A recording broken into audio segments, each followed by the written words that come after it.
Recorded live at the historic West Seattle Bowl. We're here for the title matches of today's JBT event.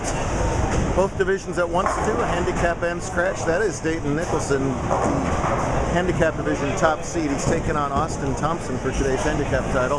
Meanwhile, Ewan Oster has the front three in the scratch division title match, and that string will end at 3, which leaves him dead tied up against top seed Andrew Guba. Good storylines all over the place. The most important storyline is Ewan chose the gray season 27 shirt, Dayton chose the season 27 gray shirt, and Jeff chose the season 27 gray shirt. So we'll see if we can get the triple crown here, but Andrew and Austin are going to have a lot to say about that. It was an exciting semifinal match in scratches. Ewan started with the front 8, and that was enough to close out, but just barely as he went open the rest of the way, but still fended off Bud Sicard and Adam Jodolin to advance to the title match. He's finished second in scratch here before. He's also the youngest bowler to ever win a JBT scratch title. He did that at his home house, Kingpin's Beaverton, season and a half ago. He was just a wee lad of 12. Andrew's got real good feelings about Kingpin's Beaverton as well, as that's where everything started to go right for him. He hadn't won a title in over a decade. He won at Kingpin's and has barely stopped winning since. Now a 6-time champ. 5 of them coming this season. Speaking of records, Dayton, we had to check the records, but we're pretty sure set one. That's his. Oh!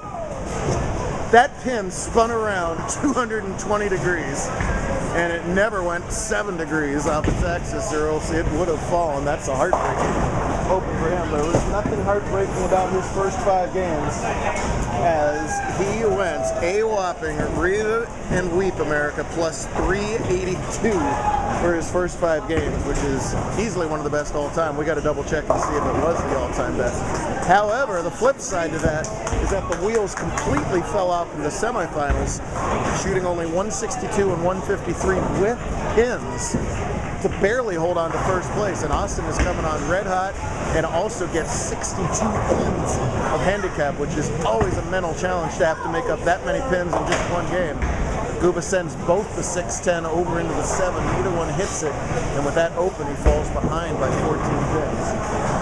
Pacific Northwest Conference record, 98 bowlers started today. Expect a similar turnout tomorrow. Thank you so much to Joe and Jeff and the whole team here at West Seattle. 75-year-old facility in fantastic shape in the really fun village of West Seattle. Other side of the water from downtown. Big split for Austin. Again, he's getting 100 pins. He already spared strike in the 2nd and 3rd, and this is close, but looks a little bit too much. And Dayton's got to find a way to get it together, as he started to split, spare, and then open with that wiggling 7 that never fell. Good recovery from Guba. Strikes in the 6th, but advantage Esther right now.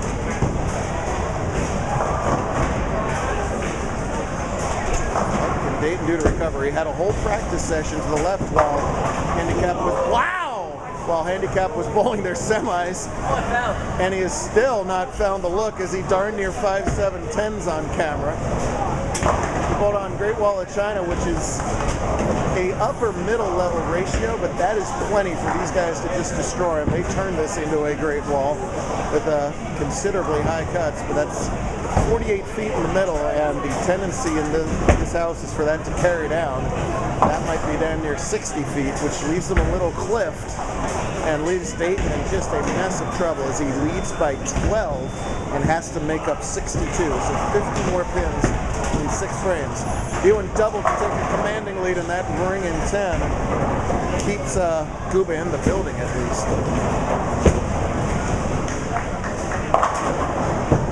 Boy, I tell you what, if Dayton helps it to the pocket a little bit, it just crashes up high. If he lets the oil try and do the work in 5-7-10s, yeesh. Tough spot for Nicholson right now. Such that red hot start to the day. Mr. No problem with that spare. He's got 148 through 6. That's his screen there. You see a comfortable lead right now, but that strike lurks, as Guba must double down on that strike to stay in the same area code.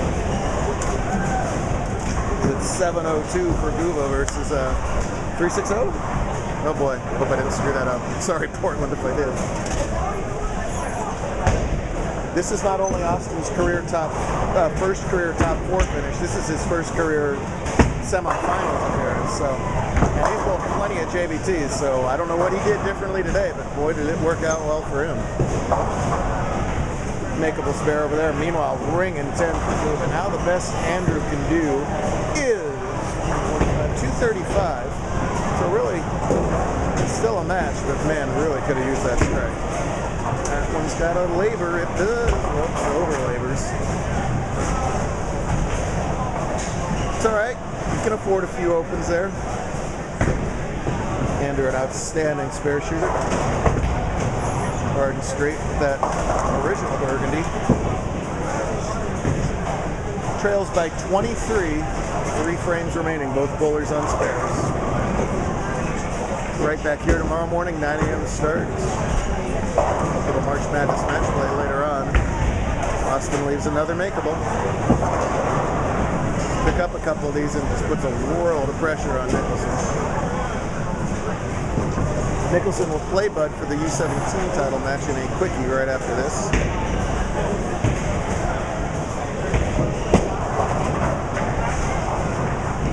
Austin missed his spare off to the left there, giving Dayton just the faintest glimmer of a chance.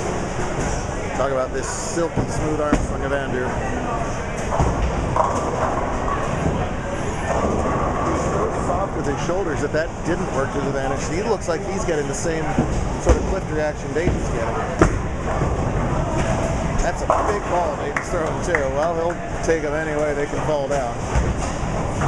You can stay with a big ball like that and keep it, try and just do a dead fallback basically. It's checking up early. I mean, I don't know what else to do. Bud was throwing plastic most of the day because of that early check. Look out. And as good a spare shooter as Andrew is, the 245. Tough one on kids these days because they don't shoot that many of them. Dayton continues to fish over there. He's running out of frames. Ewan finished second here last year and a half ago to this guy, looking to avenge his runner-up finish right here. Well, Kubik has 211 max. And Ewan has room for an open here. Not that you want to do it, certainly make your makeables. 4-7 falls in the make it 100% of the time category.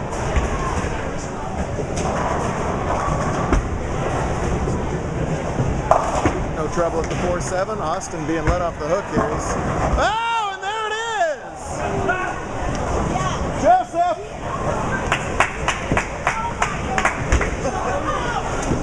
Explain yourself, Joseph. How does that happen? Well, we have yet to have a 7-10 made on camera, and we have definitely not had a 5-7-10 made on camera.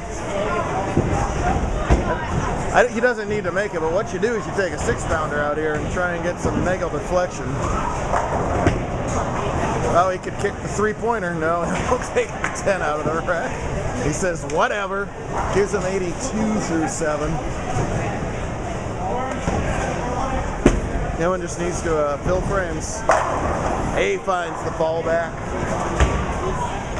And he is going to win at title number 2. He's got it.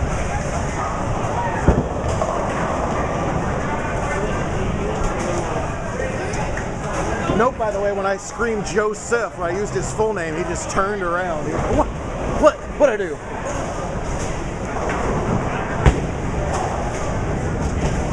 Andrew just filling out the string here as Esther figured out the cliff the best, and what? Well, at least it didn't matter at that point. That would have been a brutal solid 7 if that was a critical scenario.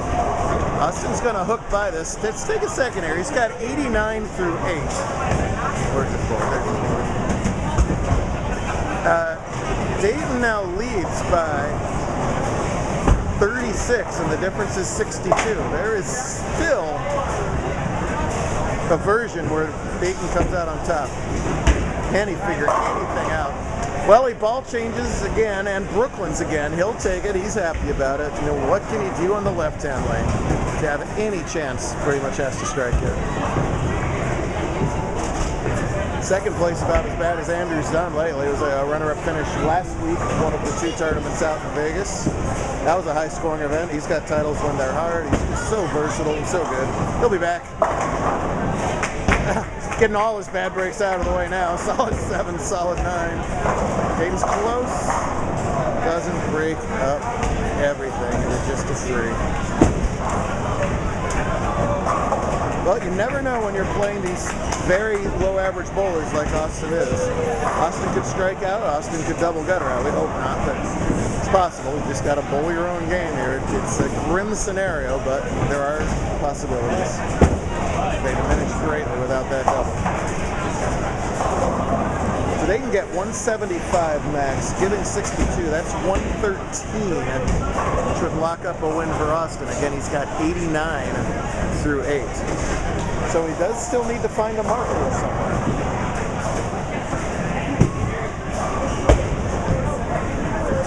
Will there be any way that Nicholson can step up in the 10th with a chance to win? Of course, there's a fill ball carry. Happens every single time. Here's Austin in the 9th. That's going to go way left. Breaks up most, leaves the 1-9. Kuba gets some love from his peanut gallery. But right now, I don't know if he's 12 or 13, but I do know he's a 2-time scratch titleist. I do know he hasn't got a haircut since his last win, too. Can we verify a haircut for the win? No? No. Austin misses that. Does the win equal a haircut? We all want to know. He's a teenager. He'll never cut his hair. Okay, fair enough. That's right. Teenager hair. A lot of respect from the older kids as the young teenager beats the 20-something for JBT scratch title. Still not over with here yet in the handicap division. What can Thompson look out? That going left. This is the head pin. Leaves a tough one. My goodness. If he does not spare this, somehow, some way, Dayton can come up and win this game. Do you want to write the score in? Do you want to write the score in? Well, Boston's going to go to Elena, who finished runner-up in girls today, to girls scratch champ Mary Sakar. Figure this out.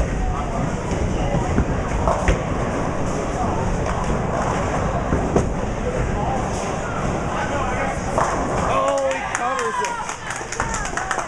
Needs count now. That's my brother.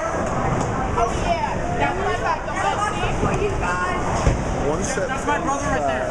213. Austin needs 6 pins on this shot to win. Anything less than 6 and Dayton still has a chance.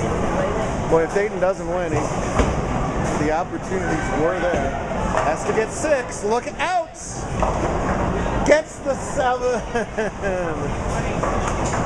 So right 215 on the board. Okay. The best Dayton can do is 213. He's still going to try and finish out. He's still got the E17 to think about. Dayton has done the math. He is aware after just a blistering start. This kid bowls every JBT event, so he's bowled when they're easy, he's bowled when they're hard, and had the 5-game block against the life. Scratch score of 190, 250, 280, which I believe is the second high game of the day. 223 and 242 before it all fell apart. Transition is everything in the modern game. He couldn't find the transition, he found the transition, and Dayton will throw that away and be done with this. He'll slide over for U17, and congrats to our winners,